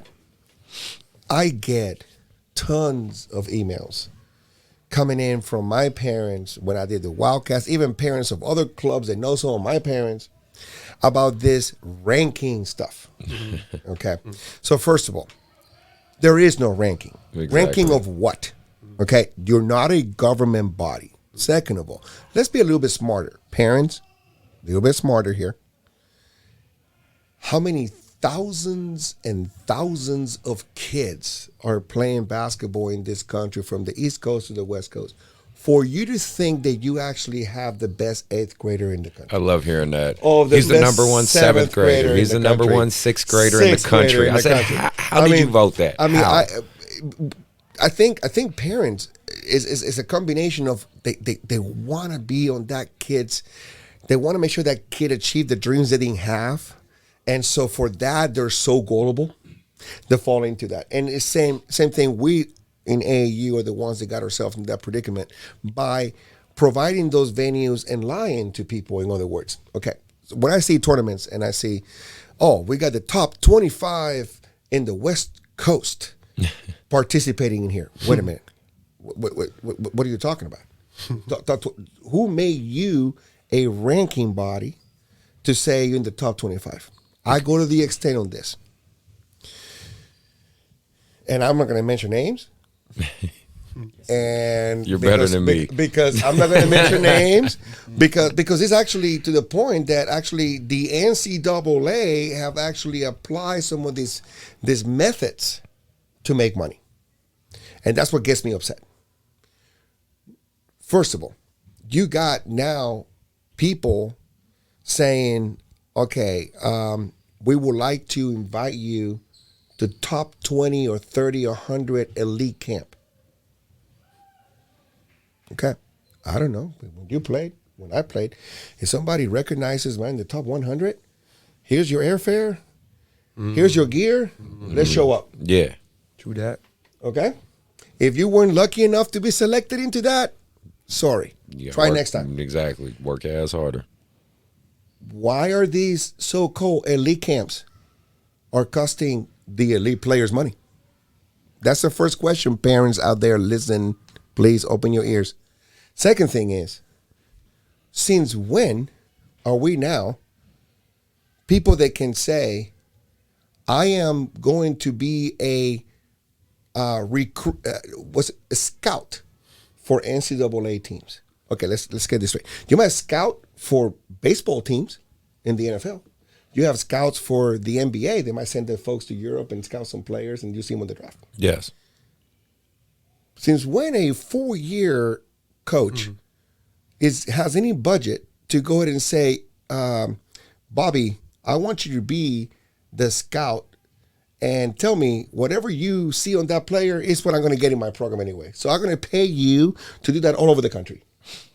And I see so many, come to the showcase scouting. We have free scouting and top scouting in the country. And parents believe that. So then I put these scouts on the spot.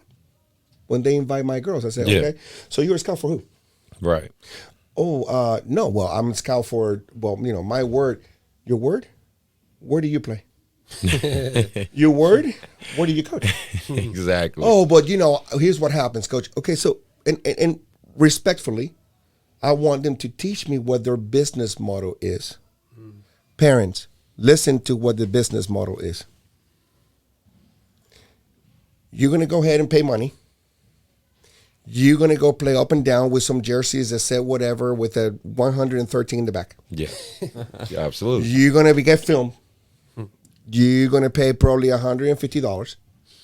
$50 out of that is going to go to where you own highlight reel, which, by the way, the people that made the highlight reel, sometimes very few know. The other ones, I see highlight reels, they're not even putting a highlight reel together for you to get scouted the right way. They don't put any defense. They don't put any rebounds. All they do is check and makes. All your buckets. And dunks. and then on top of that, real I need. and then on top of that, they go ahead and say, well, the college coach is going to pay me $300 to access that person's profile. And I want to, please, parents, don't be gullible. Understand this. Right now with COVID-19 and the budget and money, what makes you think that a regular D1, low D1, NAIA, Division II has got money to go ahead and pay people several times $400 to access a website to see a person? It is absolutely mind-blowing when I get parents asking me, is this okay? I educate, if you're a good director of a AAU program, please educate your parents on what not to fall for. Yes. Because that brings so much credibility to your program. Yes. You might not have the best athletes, but they know that you are safe with someone that got the best interest for you. Nobody just wants to make money out of you. Yes. So yeah, I mean, it is amazing when you mention that, because I hear that story and I've seen it so many times. All the and time. guess, in people, Joe Keller, I will remind everybody, go on Google. No names. You know I know him. You know I know Joe. Just we go way back. The Phenom Kid. Go on Google, Joe Keller, and go ahead and Google his book. I'm glad that he came out with that. I'm glad that book was written. Yep. I understand Joe Keller's mindset in business. There's nothing wrong with it. What he was trying to do was something different. But the way how it was done was something that you get educated and understand. There are clubs out there that are not doing such things. Yeah. There are clubs out there that are not sending kids and paying them $300. I finished with this one. I had a university coach just call me last week. I'm not going to mention name, neither university. This person sends me a letter. The letter says, hey, Coach Chelpy, with this COVID-19 situation. I go like, okay, I'm reading. It's been very difficult for us to recruit. Got you. I understand that. For that reason, I am actually would like to invite some of your players to come in to a specific camp that I'm putting together just for my school to be able to recruit athletes. I go, wow, well, what an amazing idea that is. Yeah. Because, I mean, that person's coming outside the box. Right. Okay? So I decided to call. Before I called, I got a message from 3 of my players that received the same letter that actually were literally copy and paste, but just changed the first name from coach to name of the athlete and saying, I want you to come over here because I really, okay. So much. Then you click on it and you say it's $250.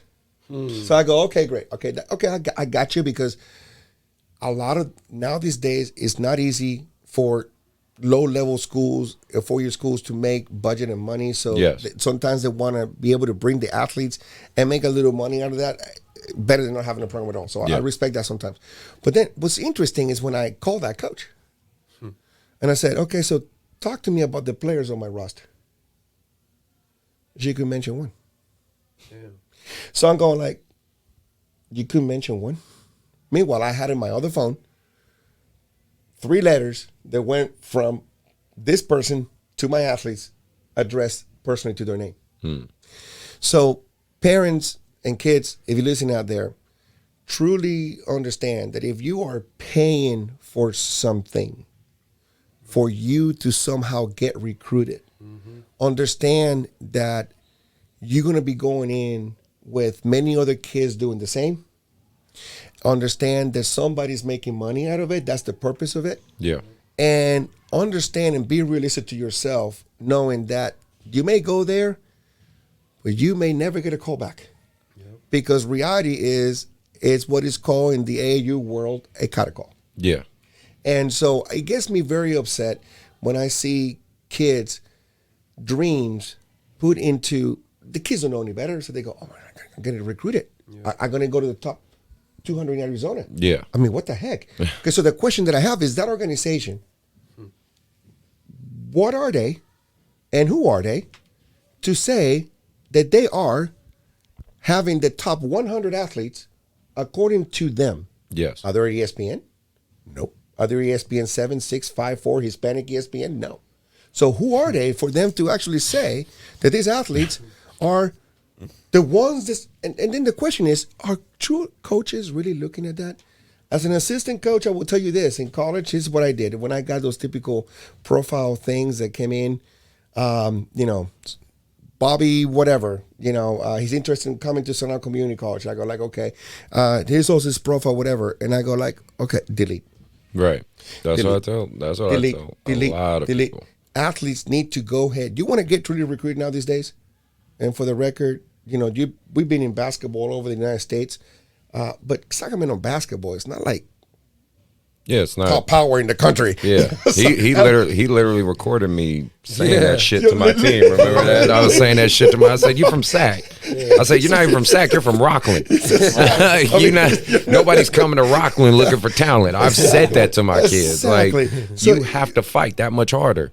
One thing that we do at Impact is I spend with the girls that are in 9th grade going up about 2 or 3 hours with the parents, educating them about the recruiting process, basically with this message. You gotta go get recruited. You can't wait for you to get recruited. And here's the right way of doing that. And if you educate them enough, you bypasses these issues you just went through. Because what gets me upset about it is you have kids that actually pay for airfares. You got kids that went over there having this dream. They're definitely way better than some of those kids that got selected. Yeah. But then a selection of what?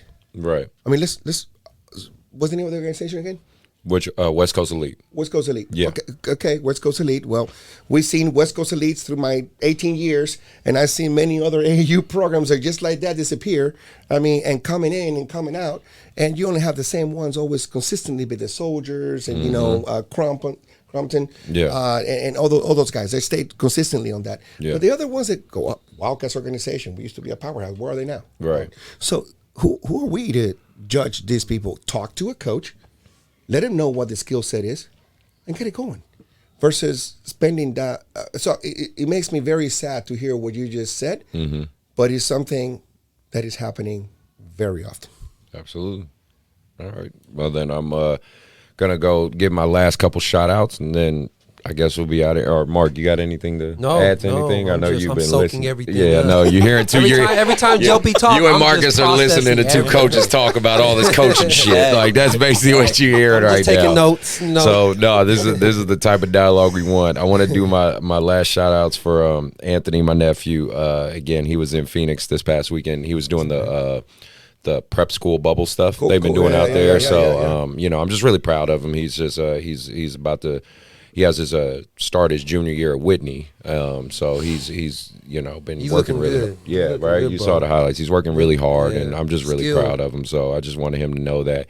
And then just another shout out to Joe, also for those who might want to check out. I've been started off this like little documentary series thing on YouTube, showing kind of the process for like what we do in terms of being a director / coach and the many different hats we wear and kind of trying to show the ins and outs of that. So I've been the guy who's been helping me do it is Joe Baines. He does JB Productions, but definitely just wanted to get you guys, my audience out there, to please check that out. I think you'll get some great insight, especially the parents that I know listen and watch our show a lot. You know, a lot of people. One thing I give like credit to Coach K, right? For instance, he is a very, very good marketer. Like, you know, when he does his interviews and people talk to him on those specials, and he comes across as this real like calm, quiet guy and just real lovable, like, oh, that's Coach K. But people don't really know that this guy's a fucking asshole when it comes down to it. Like, if you're, I have friends who went to Duke and shit like that, and they've told me, they like, bro, he curses you out just like anybody. So, right, you know what I'm saying? So I give credit if you can kind of market and navigate that field. Because again, if you see him in interviews and stuff, he looks just like this wholesome family guy. Like, oh, Coach K has to be great. And again, he's a great coach. There's no knocking on anything he does. But, you know, if parents really want to get a good insight of what real coaching is like, and what I mean by real coaching is, yes, telling you when your kid isn't playing well, sometimes your kid might need to get lit the fuck up because they're not performing at the potential they need to. It's just a little small 8 to 10 minute episodes, but I think it will give you all some good information out there to see kind of what the process is and what we're doing. So with all that being said, I definitely wanted to thank you guys for being here. This is our longest episode. Yeah. This is a lot of knowledge. Exactly. No, and this was great. Like, I'm glad, because a lot of people listen to our episodes little by little. They don't listen to one big thing. But having both you guys here, having a father-son duo was great. Like, that was a good idea, Mark. I appreciate that. But no, I wanted to say thank you guys again for being here, big time. It really is appreciated. I think people see more and more.